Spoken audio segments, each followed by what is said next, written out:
The President's Agenda. The DZRH Special Coverage. Magandang tanghali mga ka-happy hour. Narito ang mga balita para sa MBC TV Network News Update, 12 noon edition. MMDA hindi magsususpinde ng number coding scheme sa araw ng SONA. Hindi sususpendihin ng Metropolitan Manila Development Authority o MMDA ang number coding scheme sa Metro Manila ngayong araw, partikular sa lungsod Quezon na pagdadausan ng ikatlong State of the Nation address ni Pangulong Ferdinand Bongbong Marcos Jr. Paliwanag ni MMDA Acting Chairman Don Artes, posible pang dumami ang sasakyan sa lansangan at magsikip ang daloy ng trapiko kapag sinuspinde ang number coding scheme. Kaya hindi pa rin papayagan ng MMDA na makapagbiyahe ang mga sasakyan na may plakang nagtatapos sa number 1 at 2. Ito ay mula alas 7 hanggang alas 10 ng umaga, at alas 5 ng hapon hanggang alas 8 ng gabi. Nauna nang inanunsyo ng MMDA ang inilatag nilang alternate routes at pag-deploy ng higit 1,300 tauhan para alalayan ang inaasahang mabigat na daloy ng trapiko. Partikular na tinukoy ng MMDA ang bahagi ng Quezon City, na sentro ng mga aktibidad sa SONA ni Pangulong Marcos Jr.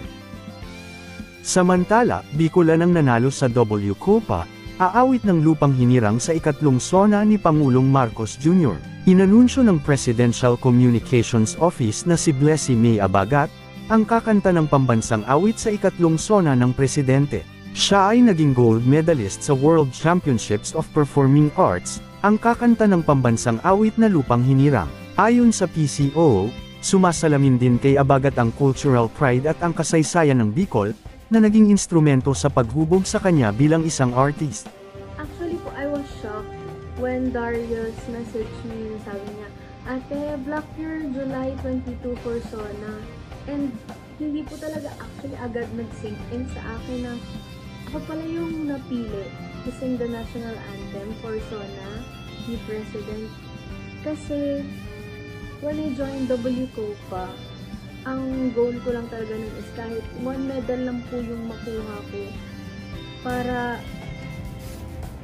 pag-uwi ko, pagiging proud ko yung mga kababayan ko sa hometown namin. Mga ka-happy hour, manatiling nakatutok sa special coverage ng DZRH para sa ikatlong State of the Nation address ni Pangulong Ferdinand Bongbong Marcos Jr.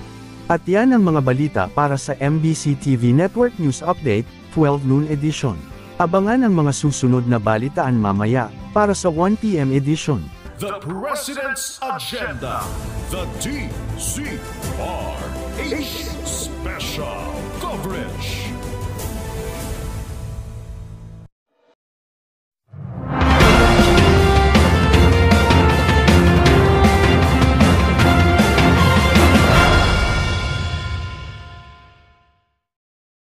Mga ka-happy hour, kung gusto mong manood ang mga balita sa MBC TV Network News Update, mag-subscribe sa aming YouTube channel, i-like ang aming Facebook page, at i-follow sa aming TikTok account.